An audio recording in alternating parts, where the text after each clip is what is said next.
गंगा जन्म की कथा भाग 2। जब महाराज सगर को बहुत दिनों तक अपने पुत्रों की सूचना नहीं मिली तो उन्होंने अपने तेजस्वी पौत्र अंशुमान को अपने पुत्रों तथा घोड़े का पता लगाने के लिए आदेश दिया। वीर अंशुमान शस्त्रास्त्रों से सुसज्जित होकर उसी मार्ग से पाताल की ओर चल पड़ा जिसे उसके चाचाओं ने बनाया था। मार्ग में जो भी पूजनीय आर्षि मुनि मिले उनका यथोचित सम्मान करके अपने लक्ष्य के विषय में पूछता हुआ उस स्थान तक पहुंच गया जहां पर उसके चाचाओं के भस्मीभूत शरीरों की राख पड़ी थी और पास ही यज्ञ का घोड़ा चल रहा था। अपने चाचाओं के भस्मीभूत शरीरों को देखकर उसे बहुत दुख हुआ। उसने उनका तर्पण करने के लिए जलाशय की खोज की, किंतु उसे कहीं जलाशय दिखाई नहीं पड़ा। तभी उसकी दृष्टि अपने चाचाओं के मामा गरुड़ पर पड़ी। उन्हें सादर प्रणाम करके अंशुमान ने पूछा कि बाबा जी, मैं इनका तर्पण करना चाहता हूं। पास में यदि कोई सरोवर हो तो कृपा करके उसका पता बताइए। यदि आप इनकी मृत्यु के विषय में कुछ जानते हैं तो वह भी मुझे बताने की कृपा करें।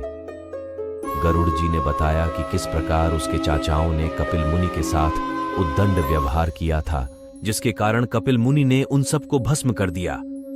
इसके पश्चात गरुड़ जी ने अंशुमान से कहा कि ये सब अलौकिक शक्ति वाले दिव्य पुरुष के द्वारा भस्म किए गए हैं, अतः लौकिक जल से तर्पण करने से इनका उद्धार नहीं होगा। केवल हिमालय की ज्येष्ठ पुत्री गंगा के जल से ही तर्पण करने पर इनका उद्धार संभव है। अब तुम घोड़े को लेकर वापस चले जाओ जिससे कि तुम्हारे पितामह का यज्ञ पूर्ण हो सके। गरुड़ जी की आज्ञानुसार अंशुमान वापस अयोध्या पहुंचे और अपने पितामह को सारा वृतांत सुनाया। वे अपने पुत्रों के उद्धार करने के लिए गंगा को पृथ्वी पर लाना चाहते थे, पर ऐसा करने के लिए उन्हें कोई भी युक्ति न सूझी। थोड़ा रुककर आर्षि विश्वामित्र कहा, महाराज सगर के देहांत के पश्चात अंशुमान बड़ी न्यायप्रियता के साथ शासन करने लगे। अंशुमान के परम प्रतापी पुत्र दिलीप हुए। दिलीप के वयस्क हो जाने पर अंशुमान दिलीप को राज्य का भार सौंपकर हिमालय की कंदराओं में जाकर गंगा को प्रसन्न करने के लिए तपस्या करने लगे, किंतु उन्हें सफलता नहीं प्राप्त हो पाई और उनका स्वर्गवास हो गया। इधर जब राजा दिलीप का धर्मनिष्ठ पुत्र भगीरथ बड़ा हुआ तो उसे राज्य का भार सौंपकर दिलीप भी गंगा को पृथ्वी पर लाने के लिए तपस्या करने चले गए, पर उन्हें भी मनवांछित फल नहीं मिला। भगीरथ बड़े प्रजावत्सल नरेश थे, किंतु उनकी कोई संतान नहीं हुई। इस पर वे अपने राज्य का भार मंत्रियों को सौंपकर स्वयं गंगावतरण के लिए गोकर्ण नामक तीर्थ पर जाकर कठोर तपस्या करने लगे। उनकी अभूतपूर्व तपस्या से प्रसन्न होकर ब्रह्मा जी ने उन्हें वर मांगने के लिए कहा। भगीरथ ने ब्रह्मा जी से कहा कि हे प्रभु, यदि आप मुझ पर प्रसन्न हैं तो मुझे यह वर दीजिए कि सगर के पुत्रों को मेरे प्रयत्नों से गंगा का जल प्राप्त हो, जिससे कि उनका उद्धार हो सके। इसके अतिरिक्त मुझे संतान प्राप्ति का भी वर दीजिए ताकि इक्ष्वाकु वंश नष्ट न हो। ब्रह्मा जी ने कहा कि संतान का तेरा मनोरथ शीघ्र ही पूर्ण होगा, किंतु तुम्हारे मांगे गए प्रथम वरदान को देने में कठिनाई यह है कि जब गंगा जी वेग के साथ पृथ्वी पर अवतरित होंगी तो उनके वेग को पृथ्वी संभाल नहीं सकेगी। गंगा जी के वेग को संभालने की क्षमता महादेव जी के अतिरिक्त किसी में भी नहीं है। इसके लिए तुम्हें महादेव जी को प्रसन्न करना होगा।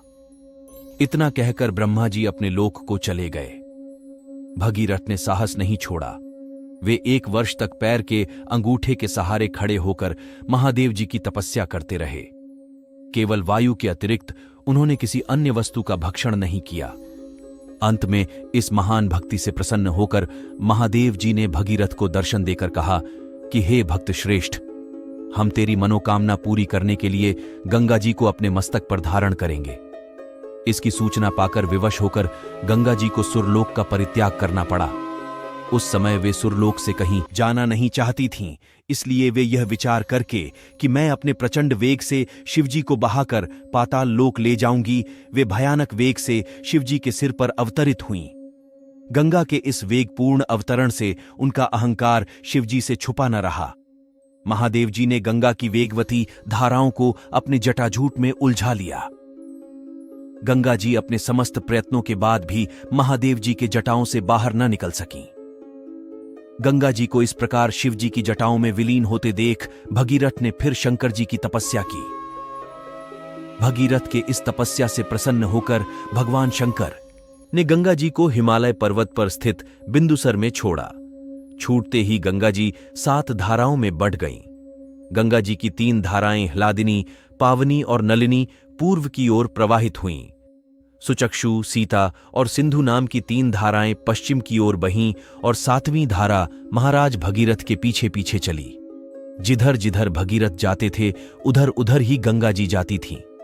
स्थान स्थान पर देव, यक्ष, किन्नर, आर्षि मुनि आदि उनके स्वागत के लिए एकत्रित हो रहे थे। जो भी उस जल का स्पर्श करता था भव बाधाओं से मुक्त हो जाता था। चलते चलते गंगा जी उस स्थान पर पहुंची जहां आर्षि जहनु यज्ञ कर रहे थे। गंगा जी अपने वेग से उनके यज्ञशाला को संपूर्ण सामग्री के साथ बहाकर ले जाने लगीं। इससे आर्षि को बहुत क्रोध आया और उन्होंने क्रुद्ध होकर गंगा का सारा जल पी लिया। यह देखकर समस्त आर्षि मुनियों को बड़ा विस्मय हुआ और वे गंगा जी को मुक्त करने के लिए उनकी स्तुति करने लगे। उनकी स्तुति से प्रसन्न होकर जहनु आर्षि ने गंगा जी को अपने कानों से निकाल दिया और उन्हें अपनी पुत्री के रूप में स्वीकार कर लिया। तब से गंगा जाह्नवी कहलाने लगी। इसके पश्चात वे भगीरथ के पीछे चलते चलते समुद्र तक पहुंच गईं और वहां से सगर के पुत्रों का उद्धार करने के लिए रसातल में चली गईं। उनके जल के स्पर्श से भस्मीभूत हुए सगर के पुत्र निष्पाप होकर स्वर्ग गए। उस दिन से गंगा के 3 नाम हुए, त्रिपथगा, जाह्नवी और भागीरथी।